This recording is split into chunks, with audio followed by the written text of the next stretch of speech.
होडल में समाज सेविका डॉक्टर नवीरुल्लाह ने एक प्रेस वार्ता का आयोजन किया और प्रेस वार्ता के दौरान उन्होंने कांग्रेस के प्रदेश अध्यक्ष उदयभान पर गंभीर आरोप लगाए और कहा कि हिडनबर्ग करते उदयभान थकते नहीं हैं। उन्होंने कहा कि मैं उनसे अपील करती हूं कि वह हिडनबर्ग करना छोड़ दें, पहले अपने विधानसभा क्षेत्र हल्के का हिसाब दें और जनता को बताएं कि उन्होंने और उनके पिताजी ने 30 साल की राजनीति में क्षेत्र के लिए क्या किया है।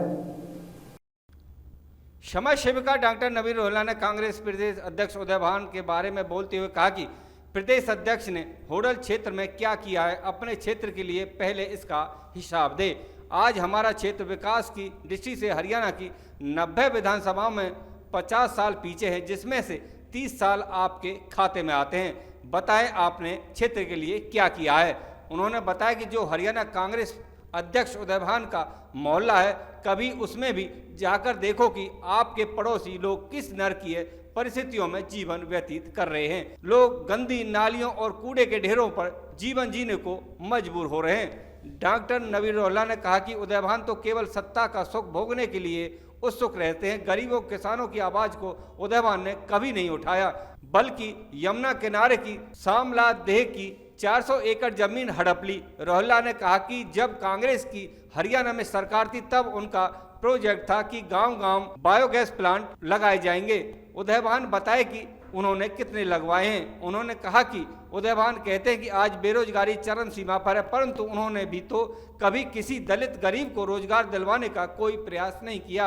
आप कहते हो कि आज की सरकार ने शिक्षा तंत्र बर्बाद कर दिया है, तो आप बताएं कि आपकी सरकार के समय आपने अपने हलके में कितने मेडिकल कॉलेज या कोई यूनिवर्सिटी बनवाई है। सरकार से हिसाब बाद में मांगना, पहले अपने हलके का हिसाब तो आप दे दो। उदयभान पहले अपनी उपलब्धियां गिनवाकर श्वेत पत्र जारी करें। उन्होंने गंभीर आरोप लगाते हुए कहा कि उदयभान ने होडल की रिजर्व सीट को अपनी दादालाई संपत्ति समझकर क्षेत्र के लोगों को सिर्फ वोट बैंक की तरह इस्तेमाल किया है। उन्होंने कहा कि क्या कहते हैं उदयभान की सरकार खिलाड़ियों के साथ नहीं है, तो आप बताएं अपने अब तक कितने स्टेडियम बनवा दिए और क्षेत्र के कितने खिलाड़ियों को प्रोत्साहित किया है। डॉक्टर नवीरुल्लाह ने कहा कि जब मैं किसी भी पार्टी के किसी भी पद पर नहीं होते हुए बाढ़ग्रस्त क्षेत्र में फाकिंग करवा सकती हूँ, बेरोजगारी के लिए रोजगार करवा सकती हूँ, खेलों को बढ़ावा दे सकती हूँ, तो आप तो हरियाणा में इतने बड़े पद पर बैठे हो, आज तक आपने ऐसा क्यों नहीं किया।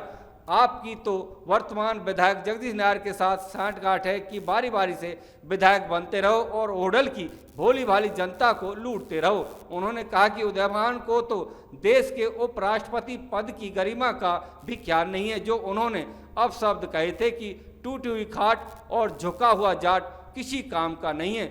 उन्होंने कहा कि वह खुद तो संविधान का रक्षक बताते हैं, पर मैं कहती हूं कि वह रक्षक नहीं भक्षक हैं, जिन्हें अपने देश की गरिमा और मान मर्यादा का कोई ध्यान नहीं है। उन्होंने कहा कि उदयभान एक श्वेत पत्र जारी करे और क्षेत्र की जनता को बताए कि आपने अपने 30 साल के कार्यकाल में क्या क्या विकास कार्य करवाए हैं, क्योंकि होडल क्षेत्र आज नरकीय जीवन जीने को मजबूर है और 30 साल तक आप और आपके पिताजी ने सत्ता का स्वाद चखा है। आज की ये प्रेस कॉन्फ्रेंस जो है बुलाई गई है, आजकल कांग्रेस का जो है बड़ा ही जोरों शोरों से मुद्दा उठाया गया है, हरियाणा मांगे हिसाब। मैं अपने हरियाणा कांग्रेस के जो अध्यक्ष हैं श्री उदयभान जी, वो उनसे कहना चाहूंगी पूरे हरियाणा की तो बात बाद में करना, पहले अपने होडल विधानसभा का हिसाब तो दे दीजिए।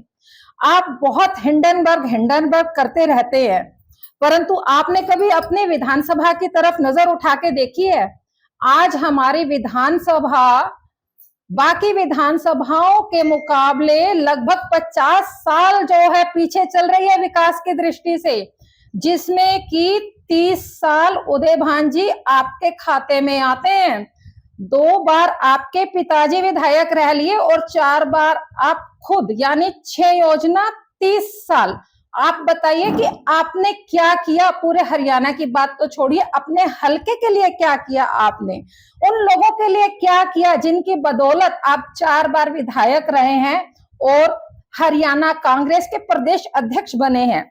आपके खुद के शहर और मोहल्ला वहां जाकर देखा है कभी आपने कि किन नरकीय परिस्थितियों में जो है वहां के लोग रह रहे हैं, अपना जीवन व्यतीत कर रहे हैं। लोग गंदी नालियों और कूड़े के ढेरों पर रहने के लिए विवश हैं। आपने खुद को तो केवल जो है सत्ता का सुख भोगने के लिए उत्सुक रहते हैं। गरीब किसानों की आवाज तो आपने आज तक कभी उठाई नहीं, बल्कि यमुना के किनारे की श्यामलाट देह की 400 करोड़ जमीन और हड़प ली। आपके द्वारा किए गए घोटालों के बारे में क्या कहना है उदय भान जी, जरा बताइए तो सही। जब आपकी सरकार थी तो उसका प्रोजेक्ट था गांव गांव बायोगैस। कितने बायोगैस केंद्र लगवाए, कितने बायोगैस प्लांट लगवाए, जरा हिसाब दीजिए। आप कहते हैं कि आज बेरोजगारी चरम सीमा पर है, परंतु आपने भी तो कभी किसी गरीब और दलित को रोजगार देने का कोई प्रयास ही नहीं किया। जब मैं किसी पद पे न रहते हुए भी अपने क्षेत्र के युवाओं के लिए रोजगार मेले लगवा सकती हूँ, तो बताइए ये काम आपने क्यों नहीं किया अब तक। आप कहते हैं कि आज की सरकार ने शिक्षा तंत्र बर्बाद कर दिया है, परंतु आपने भी तो हल्के में कोई मेडिकल कॉलेज या कोई यूनिवर्सिटी नहीं बनवाई। आपको तो 30 साल का कार्यकाल मिला था। सरकार के हिसाब बाद में मांगिए, पहले अपने हल्के का हिसाब दीजिए। अपनी उपलब्धियों के बारे में आप श्वेत पत्र जारी कीजिए। अपनी इस रिजर्व सीट को दादा दलाई की जागीर बना के रखा हुआ है और क्षेत्रवासियों को केवल और केवल वोट बैंक के लिए आप इस्तेमाल कर रहे हैं। आप क्या कहते हैं आप कि सरकार खिलाड़ियों के साथ खड़ी नहीं होती। आप बताइए, आपने खिलाड़ियों के लिए कितने स्टेडियम बनवाए अपने क्षेत्र में और अपने क्षेत्र के खिलाड़ियों को आज तक कितना प्रोत्साहन दिया। जब मैं किसी भी पद पे न रहते हुए बाढ़ पीड़ित जो गांव है उनमें फॉगिंग करवा सकती हूँ और अपने क्षेत्र के युवाओं को खेलों के लिए प्रोत्साहन दे सकती हूँ, तो आप तो हरियाणा